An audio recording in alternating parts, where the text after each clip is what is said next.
Let me take you back about 2 years to a chilly January evening in England.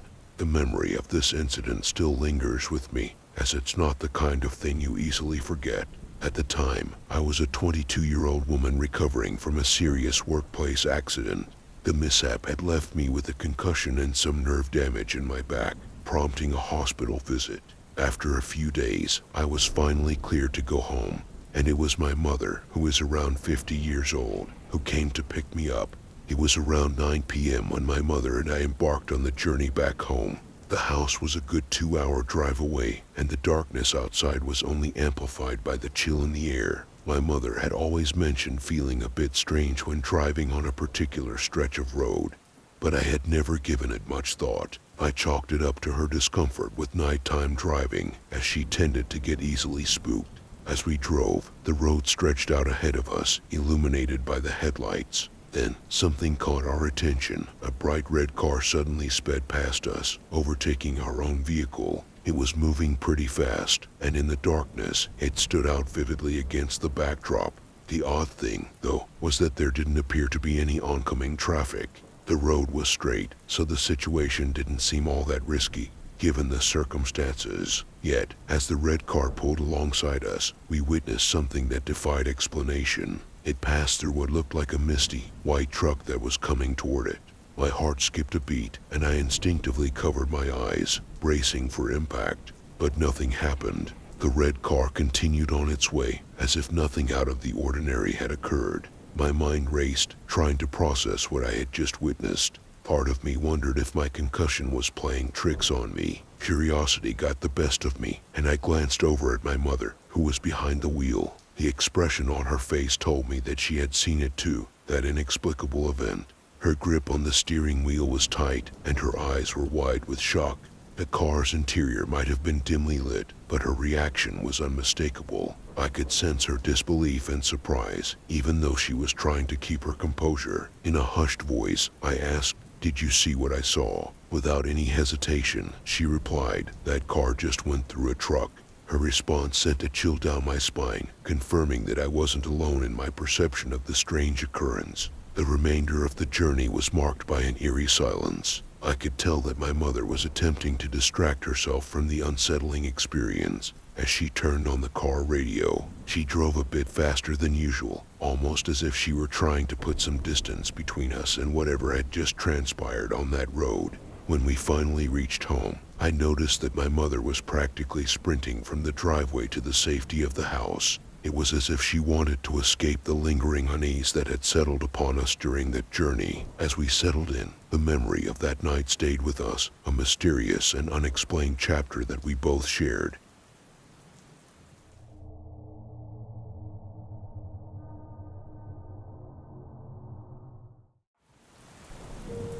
This unsettling incident took place in late 2021 when I was serving in the military and living off base in California. It was around 9 p.m. and I had just finished my shift and was heading home.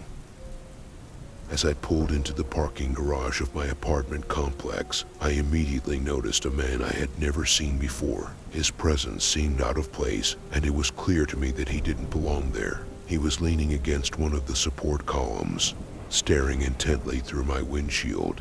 In an attempt to assess the situation and gauge his intentions, I gave him a friendly wave by raising my fingers over the steering wheel and saying, "Hey." However, he responded with nothing more than a blank stare directly at me. At that moment, a sense of unease washed over me, and I realized something was off. In my mind, I quickly weighed my options. Should I awkwardly back out of the cramped parking garage and circle the neighborhood a few times? Should I call my roommate and ask him to come down, knowing that there is strength in numbers? Or should I embrace my military training and face the situation on my own? After some internal deliberation, I decided to stop overthinking and confront the situation independently. I backed my car into my parking space, all the while the man remained across from me, continuing to stare. Once again, I attempted the friendly wave, but he offered no response. Taking a deep breath, I clenched my teeth and stepped out of my vehicle. I began walking toward the only staircase leading up to my apartment, which the man happened to be standing in front of. It was clear that I would have to pass him to reach my destination. As I approached, I mustered the courage to say, "Hey, how's it going?" in an effort to assess his demeanor. Yet, once again, he showed no signs of friendliness or acknowledgement. In that moment, my mind raced, envisioning worst-case scenarios of being attacked from behind. However, as I passed by, nothing happened. I realized that I had allowed my imagination to run wild, and I continued ascending the stairs toward my apartment. About a quarter of the way up the stairs, I suddenly heard footsteps behind me, growing louder and closer. Instinctively, I started running, skipping a few steps in my haste. In my desperate attempt to escape, I lost my footing and fell, injuring my hands and causing them to bleed. But in that moment, my focus was solely on reaching safety. I quickly regained my composure and continued climbing the stairs, eventually reaching my apartment door. The scene felt like something straight out of a horror movie as I fumbled with my keys, trying to unlock the door while glancing back to see the man running up the stairs towards me. Time seemed to slow down as I struggled to insert the key. Thankfully, I managed to unlock the door and hastily retreat inside. Despite my shaken motor skills, I did my best to secure the door, using my foot to brace it as the man tampered with the handle and banged on the door. I immediately woke up my roommate, and with a heightened sense of urgency, I retrieved my gun from the bedroom. Together, we sat in the living room, anxiously waiting for any further developments. After a tense minute of the man persistently rattling the door handle and banging on the door, we decided it was time to call 911. Within a remarkably swift 3 minutes, approximately 10 squad cars arrived at the scene and conducted a thorough search of the area. However, the man was nowhere to be found. For the remainder of my contract in California, I couldn't shake off the lingering sense of paranoia every time I ventured into that parking garage. To this day, I still wonder what the man's intentions were, and that lingering uncertainty is perhaps the most unsettling aspect of the entire ordeal.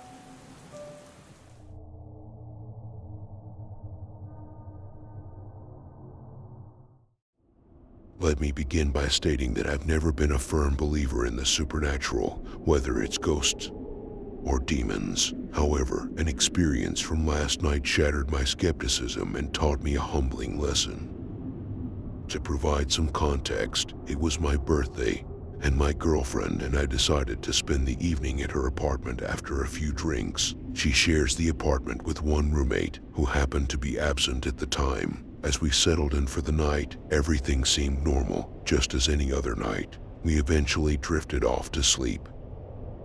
Lately, I've been grappling with unsettling nightmares, potentially due to my temporary break from using weed. That night, my dream featured my girlfriend, but she appeared different, cold, judgmental, and the scenario was grim, depicting us as homeless. A jarring moment occurred when, within the dream, she took my hand, almost as if breaking through the dream's boundary, and uttered, "We are not alone, get out." When I awoke, I was consumed by distress. The first thing that registered was the sound of her roommate's door closing. My girlfriend was already awake, the clock reading around 4:30 a.m. I urged her to check on her roommate's whereabouts, given their closeness and access to her location. Strangely, her roommate was home, having been there all along. We brushed it off, attributing it to her returning from work. However, as we lay there, something felt off.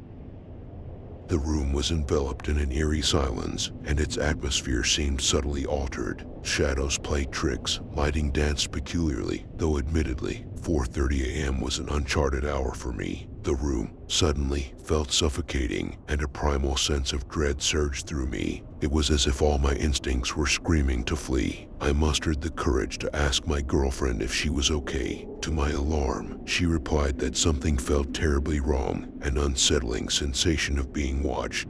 Her words, like a chill wind, sent fear coursing through me. We shared the sentiment of impending danger. I rose from the bed, attempting to rationalize the situation. Maybe the nightmare was influencing our perceptions. Perhaps anxiety was weaving a narrative. Nonetheless, an instinctive voice vehemently rejected this rationalization. It urged me to escape, as if an invisible malevolence loomed over us. In the living room, the temperature was oppressively high, almost as if an oven had been left running. The atmosphere felt heavy, as though some sinister presence was scrutinizing me.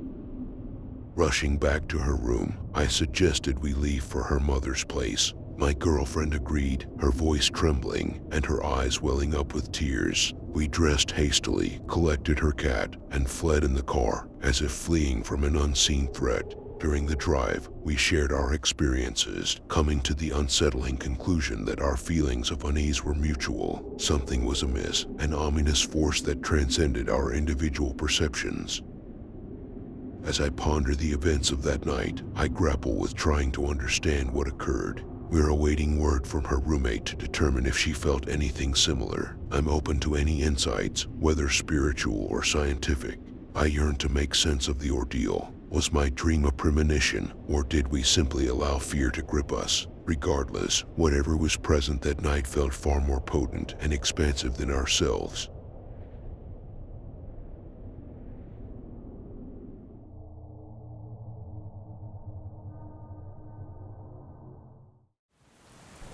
Three years ago, my husband's promising new job led us to pack up and move to the vibrant city of Atlanta. We seized the opportunity and purchased a charming home that was built in my birth year, 1989. It seemed like fate had brought us to this perfect abode. As the moving boxes dwindled and the echoes of hammering and final touches faded, we settled into our new life, ready to embrace the next chapter. Our introduction to the previous owner was more than a simple handshake during the closing process. Over the course of those transitional weeks, we got to know him quite well. He had lived in this house for 16 years, pouring his heart and sweat into remodeling and adding unique touches. It was during these friendly conversations that the topic of ghosts and hauntings casually popped up. In response to our playful inquiries, he chuckled and assured us that while his previous home had been haunted, there was nothing of the sort here. With a smile, he wished us well and retired to the mountains, leaving us with a treasure trove of stories about the house's history. However, life took a turn a few weeks ago. This serene place that had become our haven started to feel different, almost as if it was whispering secrets to us in hushed tones. Now, let me be clear, I'm a tried and true skeptic, usually the first one to roll my eyes at anything remotely paranormal. But the events of the past weeks have tested my rationality in ways I couldn't have predicted. It all started one morning as I stood by the stove, flipping pancakes and savoring the aroma of coffee wafting through the kitchen. My gaze drifted to the corner of the living room, where a Victorian chair stood comfortably for the past few weeks. Except now, it was positioned squarely in front of the front door. It seemed out of place, as if it was guarding the entrance. I glanced at my 3-year-old son, who was idly playing nearby. I couldn't help but ask if he'd moved the chair to peek outside through the stained glass windows. With his innocent honesty, he shook his head and denied it, a serious look on his young face. As I contemplated the peculiar shift of the chair, a nagging feeling began to creep in. Later that day, as my husband, our 2 sons, and I sat together in the living room, we heard an unexpected sound. Our youngest suddenly turned towards the basement door, his eyes wide and full of wonder. He claimed he could hear his sister calling us from downstairs. We exchanged puzzled glances. Our daughter was still at school, and the basement was eerily quiet when we opened the door. There was no explanation for the voice he claimed to have heard.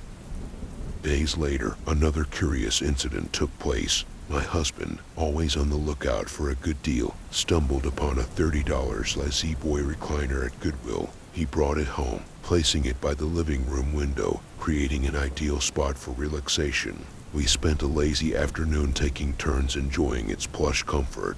Little did we know that when we returned from a quick outing, the chair had rotated 180 degrees, now facing the window. It was a small thing, but it carried a weight of unease, leaving us with a nagging feeling that we weren't alone in the house.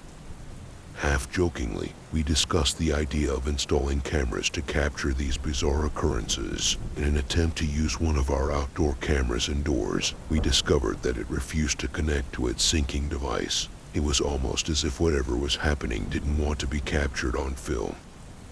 As days turned into weeks, these strange incidents continued to escalate. Flickering lights, sudden unexplained noises, and, perhaps the most chilling, the plastic grimace toy that fell flat on its face while we were all present in the room. We exchanged glances, a mix of amusement and unease, playfully acknowledging the unseen presence with a touch of humor. The most bewildering event unfolded in the outdoor shed, a small structure that had been part of our ambitious plans for renovation. The previous owner had built it near the pool, and we had aspirations of transforming it into a beach-themed lounge. However, as my husband began the refurbishing process, he stumbled upon an old picture. It depicted a little girl from the 1980s, not someone we recognized. The strangest part was that the picture hadn't been there when we'd last checked the shed just days earlier. The question of how and why the photograph appeared left us baffled.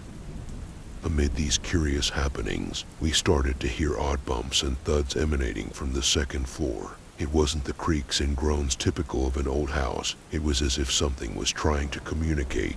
These noises often occurred during the mornings when the kids were at school, and my husband was at work. They would echo through the house, creating an atmosphere of suspense. As I share this account, I'm left with more questions than answers. Could these events be tied to the second-hand treasures we've acquired from places like Goodwill? Is there a lingering spirit attached to one of these items? Our once vibrant home now carries a subdued atmosphere, as if some unseen presence has cast a shadow over it. I'm reaching out in the hope of gaining some insights and perspectives. I want to understand what's happening in our home and why. These experiences have tested my skepticism in ways I never thought possible. What's your take on these events, and where do we go from here? Thank you for lending an ear to my bewildering tale.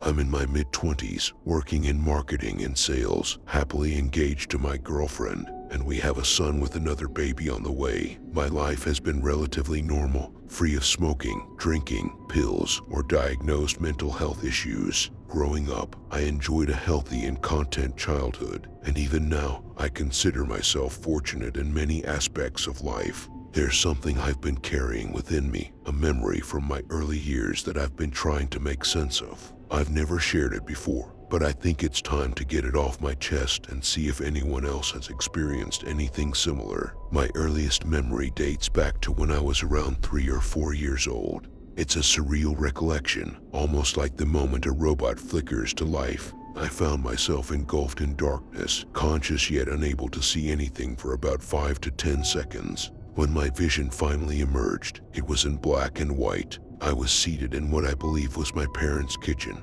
fixated on a spinning tumble dryer filled with white laundry. I felt utterly immobilized and the silence was deafening. It's a strange feeling to convey, but helplessness was overwhelming. Then, darkness once again. I remained conscious, but it was as if I was trapped in a void. The sense of self persisted, but I was enveloped in an abyss of black.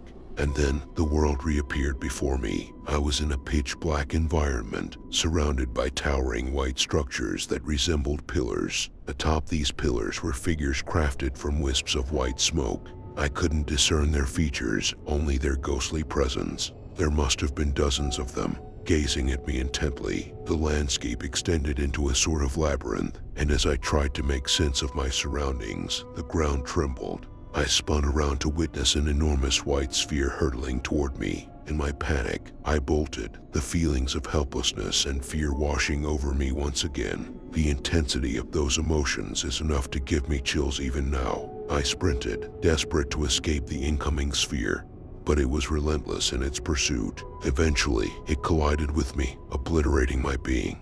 There was no physical pain, only a deep-seated terror. In the midst of this turmoil, I sensed the presence of the white smoke figures. Strangely, I felt a peculiar sense of safety when they approached, as if they harbored no malice. And then, darkness once more. This time, it was as though my consciousness had dissolved. The memories from that point onward are blank until my 5th birthday. The following years are filled with normal childhood memories, birthdays, playing with toys, family interactions, exploring nature, and the like. For years, I remained unaware of these early memories. It wasn't until around the age of 15 that they resurfaced while I was home alone, engrossed in video games. The flood of recollections overwhelmed me, and I was struck by an intense fear that manifested into my first and thankfully only panic attack. I found myself trembling in bed, tears streaming down my face, gasping for air, with focused effort on my breathing and some form of prayer. Despite not being religious, I managed to calm myself. Gradually, the storm within subsided, but I couldn't shake off the depression that followed for several weeks. I was baffled by the memory's origin and the impact it had on me. Over time, I rationalized it as a child's imagination running wild. Could it really have been real? That's my unique story, one I've never shared before. Occasionally, when I'm in a quiet space, lost in reading or another solitary activity, that memory resurfaces as vivid as ever, allowing me to relive that unsettling moment within my mind.